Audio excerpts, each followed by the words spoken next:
class 12. In this today's video session, we will be discussing a next new chapter from the book, that is History Part 2.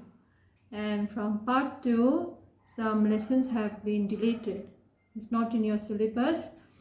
So we are going to the chapter Theme 6, Bhakti Sufi Traditions. Okay. In your book 2, you'll get this chapter in Theme 6, Bhakti, Sufi Traditions, Changes in Religious Beliefs and Devotional Texts from century, that is 8th to 18th century.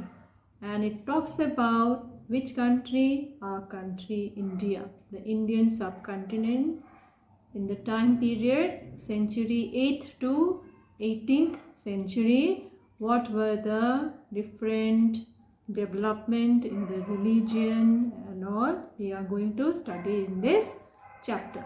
Okay, so before we start this chapter, as we know, history is nothing without its sources and proofs. Okay, so for this chapter, the sources which are helpful to make us know about this period are mainly the two different sources. Number one is the Puranic text, okay, the text or the books of ancient times. Okay, what books are these? These are Puranas, P-U-R-A-N-A-S. Puranas means, as we know in Hindi, Purana means old. Okay, the old textbooks. So what textbooks? Textbooks which were written mainly by saints, then maybe by different authors, poets and all. So these texts have made us helpful to know about the different changes in the religious beliefs. Okay, and number 2 is hagiographies or biographies. What are hagiographies? In your book you'll get hagiographies, H-A-G-I-O-G-R-A-P-H-I-E-S. So hagiographies are the books which are mainly written by in praise of the saints, okay, their life history. So when saints' life history is written, those books are known as hagiographies. And also biographies. Biographies you already know. So these two, hagiographies and biographies, are also helpful sources to know about the different changes in the religious beliefs, traditions of this period. Okay, that is 8th century to 18th century. Okay, so in the next part in your book you'll get a mosaic of religious beliefs and practices. Means how the time was passing by. You see that in Indian subcontinent the religious beliefs and all were changing. Mosaic means culture and traditions were becoming developing, and there were different cultures and traditions. Okay, and these cultures and traditions, they started to integrate, okay, mix up with different cultures and traditions.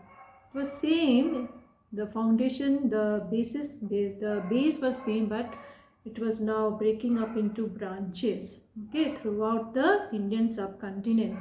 That is integrations of various cults or traditions of Hinduism. Why it is only said here Hinduism? As we know, India is a land of the Hindus. Okay, gradually the other religions started to develop in our country. That is Islam religion or Christianity and all.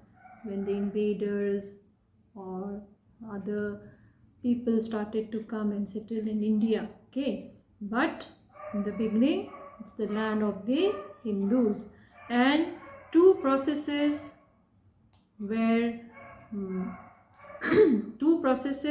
helped to integrate the different cults and traditions. Number one process was that the process of disseminating Brahmanical ideas. Okay, disseminating means bringing some change by the help of changing the language in what the text were being written, and it was only read by or studied and learned by Brahmanas or the other upper caste people, not by the Shudras. Okay, Shudras were not allowed to touch or know or learn about the religious text. But now the Brahmanas now wanted to make it known to the Shudras as well as the gender. Which gender? Female gender.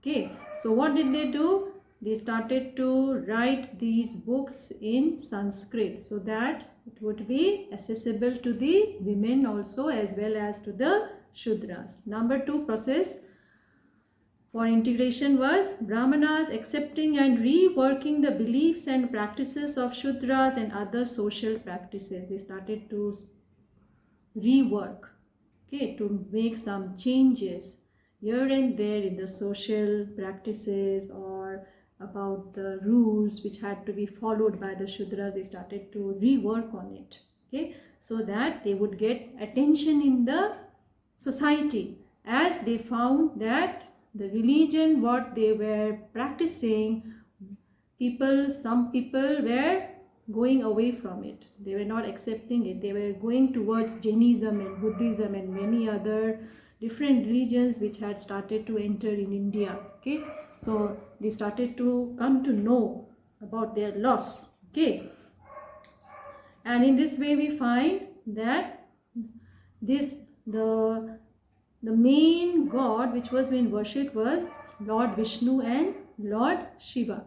But as we go towards the southern part of our country, from in the times of 8th or 9th or 10th or 11th century, we find that in parts of Orissa, that is in Puri, okay, people started to worship a separate name of God, that was Lord Jagannatha, and it is said to be an incarnation of Lord Vishnu. They did not worship it as Vishnu, they were worshipping it as Jagannath. Okay, and Brahmana started to accept it. Okay, and also they started to introduce the worship of goddesses also. Goddesses here means lady god.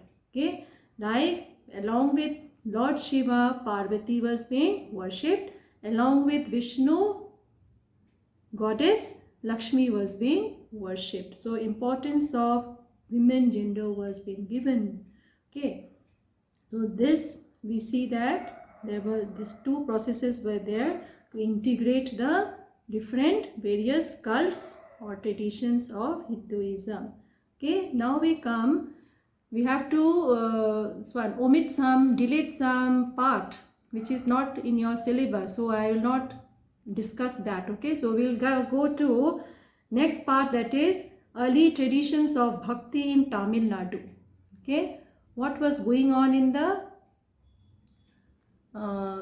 southern India. Southern India here, it particularly goes to Tamil Nadu area. Okay, so historians, those who mainly study about religions, okay, they have divided the Bhakti tradition in Tamil Nadu into two different broad groups, broad categories. That is the Saguna and the Nirguna. Okay, Saguna, it's a Hindi word. Saguna, gun means quality. Okay, Saguna means full of qualities. Nirguna means without qualities. But here Saguna means that includes tradition that is focused on the worship of specific deities. That is like Shiva or Vishnu. Okay, or their incarnation in the form of images and idols. Okay, so they are known as those who worship idols and images of Lord Vishnu or Shiva, or their incarnation like Krishna and all. they are said to be in the group of Saguna. Okay, Saguna. And another group is Nirguna, Nirguna.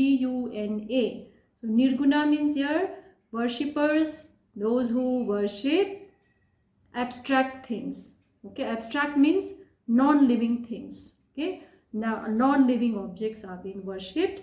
They are known as Nirguna worshippers. Okay, so in between this Saguna and Nirguna, among the Saguna, there were two groups of, or still now, there are two groups of worshippers.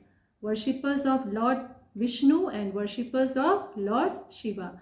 The group which worships Lord Vishnu, they are known as the Alvars. Alvars in Tamil Nadu or in southern India. Okay, so the Alvars, those who are immersed in worship of Lord Vishnu. Okay, and the Nayanars, Nayanars,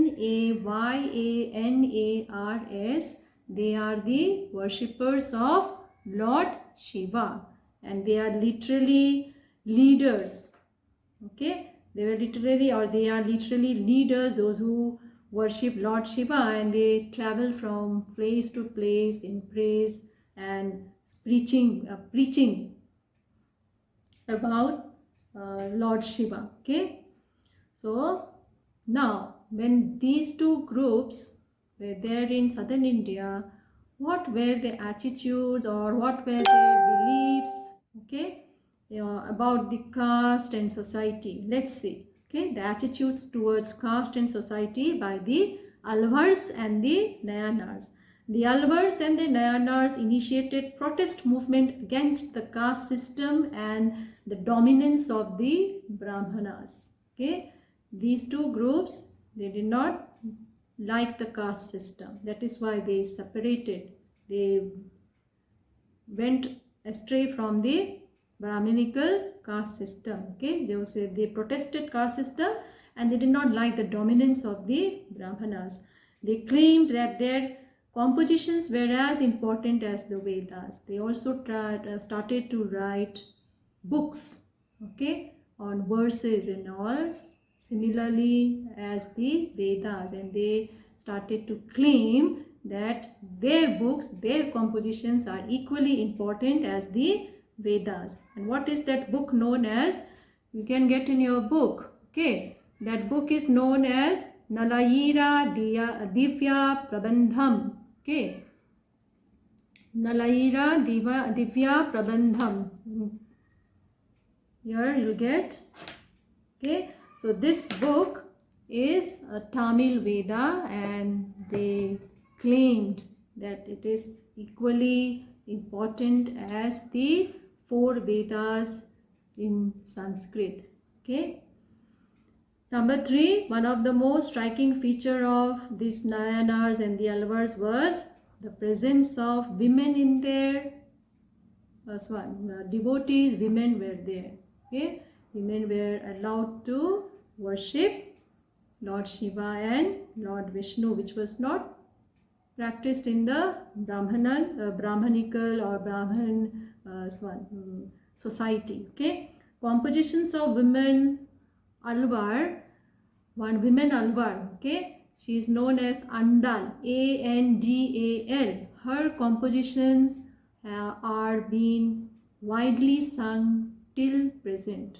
Okay, people sing about the poems or the hymns written by this woman. Okay, her name is Andal, and she belonged to the worshipper of Lord Vishnu, the Alvar. Okay, another woman, her name is Karyakal Amiyar. She was a devotee of Shiva, and she also had composed many verses which are being sung by the people in southern India, that is in Tamil Nadu. Okay, now we come to another part, that is, what was the relation of the Alvars and Nayanars with the state. Okay, 2.4. relation with the state. State here means with the king or the rulers, whether they had good relation or not. Okay, so who were the rulers of southern India in this period, century 8th to 18th century? Okay, many rulers came and went.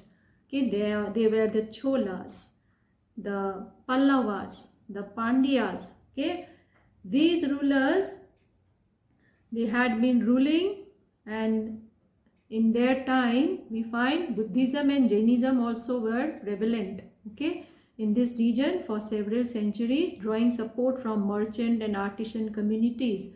These religious traditions received occasional royal patronage, and these Buddhism, Jainism followers, they were getting help from the royal people, okay, to write any text or any hagiography or a biography. They were being helped by the royal people, or to construct a temple or construct a stupa also by Buddhist people.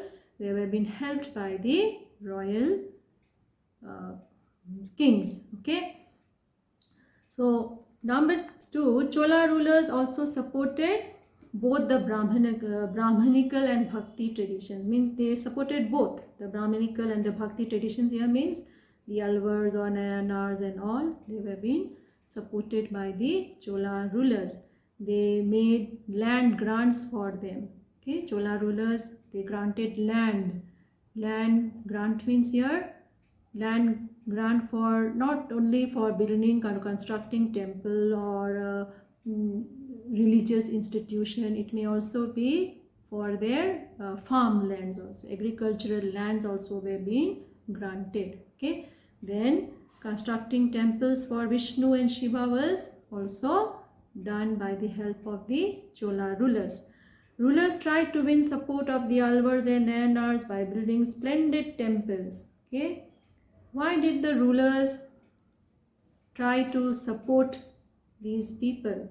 Because when these religious traditions were getting fame and these rulers tried to help them by constructing temples or granting land, they were also becoming famous together. Okay, so rulers tried to win support of the Alvars and Nayanars by building splendid temples, means beautiful temples, singing of Tamil Shiva hymns in the temples under royal patronage, taking initiative to collect and compile and organize into a text. Okay, so they gave permission to the Alvars and Nayanar people to sing songs and hymns in praise of Lord Shiva or Lord Vishnu in the temple, and those hymns and praises were being asked to be compiled, okay, and make it into a text. And who was being allotted? He was Tevaram, Tevaram. Okay, so this Tevaram, he compiled and organized them into a text. What is them? I am telling you, them here means the hymns and songs which were being sung in praise of Lord Shiva and Lord Vishnu in the temples. Okay, then another thing what was being done by the rulers was to make metal images. Metal here means bronze or copper or iron images of great saints of that period, okay, of southern India. So who are these saints? Names were Saint Appar, Appar, Saint Sambandar and Saint Sundarar. Okay, get in the book. So these saints, their metal images were being consecrated, means were being made, and during the times of festivals they were being carried, okay, nicely decorated. Why did they do so? The royal people, to get fame, okay, so that they also will be known together along with the god and goddesses. Okay, so that was about the Tamil Nadu. Now we come to the another part of southern India. What was happening in another part, that is in Karnataka. the Vera Shiva tradition in Karnataka. Okay, what changes of religion we could see? Here in the 12th century, there was emergence of a new religious tradition in Karnataka. And who brought this change? Who was the founder? A Brahmana whose name was Basavana. Okay, you'll get in your book here. Brahman whose name was Basavana. By 12th century, he started to follow worshipping Lord Shiva. Okay, and those who followed him, they were known as the Vera Shiva or the Lingayats. Lingayats. Okay, so who were they? They were the followers of or worshippers of Lord Shiva. Why they were known as Lingayats? Lingayats come from the word linga, L-I-N-G-A. What is a linga? Linga is a manifestation of Lord Shiva in an image of a small stone, and that stone is conical in shape. Okay, and that is worshipped as a linga, that is an image of Lord Shiva.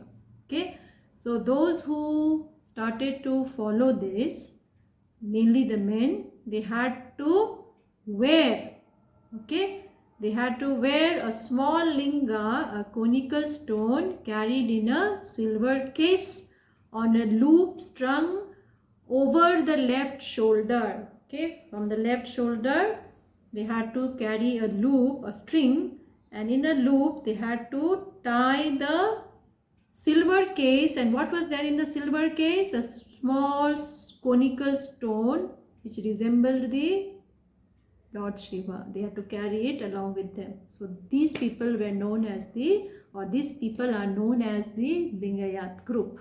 Okay. Now, what were the beliefs and practices of the Lingayats? They were different from the Brahmanas. Okay, this Basavana, he was a Brahmana, but he didn't like it. He changed to another religion, made his another religion. And what were the beliefs and practices? Okay, number one, they believed that after death, okay, what will happen?